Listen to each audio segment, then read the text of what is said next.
రామాయణంలో రావణుడిని మనం ఒక విలన్ గానే చూస్తాం. కాని రావణుడు చనిపోతున్న సమయంలో శ్రీరాముడు స్వయంగా లక్ష్మణుడిని పిలిచి ఇలా అన్నాడు. లక్ష్మణా! రావణుడు గొప్ప పండితుడు, రాజనీతి తెలిసినవాడు. ఆయనతో పాటు ఆ జ్ఞానం కూడా అంతమైపోకూడదు. వెళ్ళి ఆయన దగ్గర జీవన పాఠాలు నేర్చుకో. మరి సాక్షాత్తు రాముడే లక్ష్మణుడిని రావణుడి దగ్గరకు ఎందుకు పంపాడు? ఒక రాజుగా, ఒక వ్యక్తిగా రావణుడు చెప్పిన ఆ విలువైన మాటలు ఏంటి? ఈరోజు వీడియోలో తెలుసుకుందాం. రాముడు చెప్పగానే లక్ష్మణుడు వెళ్లి రావణుడి తలవైపు నిలబడ్డాడు. రావణుడు కళ్ళు తెరిచి చూసి మళ్లీ మూసుకున్నాడు, కాని ఏమీ మాట్లాడలేదు. లక్ష్మణుడు తిరిగి వచ్చి రాముడికి విషయం చెప్పాడు. అప్పుడు రాముడు ఇలా అన్నాడు. లక్ష్మణా!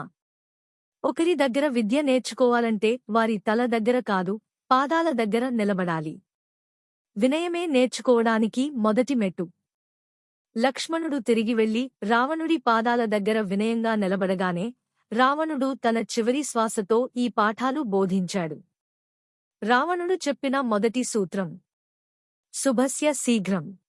ఏదైనా మంచి పని చేయాలనిపిస్తే దాన్ని ఏమాత్రం ఆలస్యం చేయకుండా వెంటనే పూర్తి చేయాలి. అదే ఏదైనా చెడ్డ పని చేయాలనిపిస్తే దాన్ని వీలైనంత వరకు వాయిదా వేస్తూ ఉండాలి.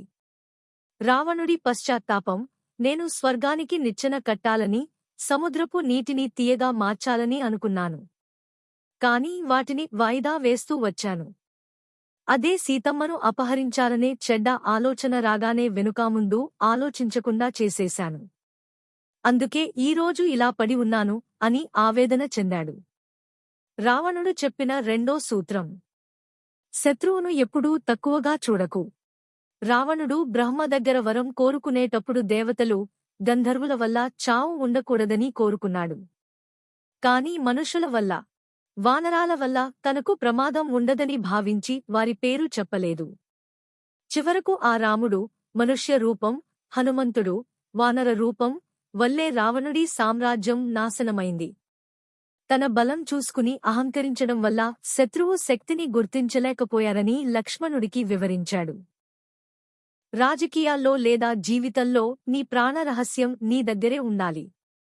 అది నీ తమ్ముడైనా సరే చెప్పకూడదు అని బోధించాడు. రావణుడిలో ఎన్ని చెడు గుణాలు ఉన్నా ఆయన విద్యానిధి. ఆ జ్ఞానాన్ని గౌరవించి లోకానికి అందించాలనే రాముడు లక్ష్మణుడిని పంపాడు. తప్పు చేసినవాడు శిక్ష అనుభవించాల్సిందే, కాని వారిలోని జ్ఞానాన్ని మనం స్వీకరించవచ్చు. రావణుడి చావు మనకు ఒక పాఠం. ఎంతటి శక్తివంతుడైనా సరే అహంకారముంటే పతనం తప్పదు. రావణుడు చెప్పిన ఈ 3 సూత్రాల్లో మీకు ఏది బాగా నచ్చింది? కామెంట్ చేయండి. రామాయణంలోని ఇలాంటి మరిన్ని ఆసక్తికరమైన రహస్యాల కోసం మా ఛానల్ని సబ్స్క్రైబ్ చేసుకోండి. జై శ్రీరామ్.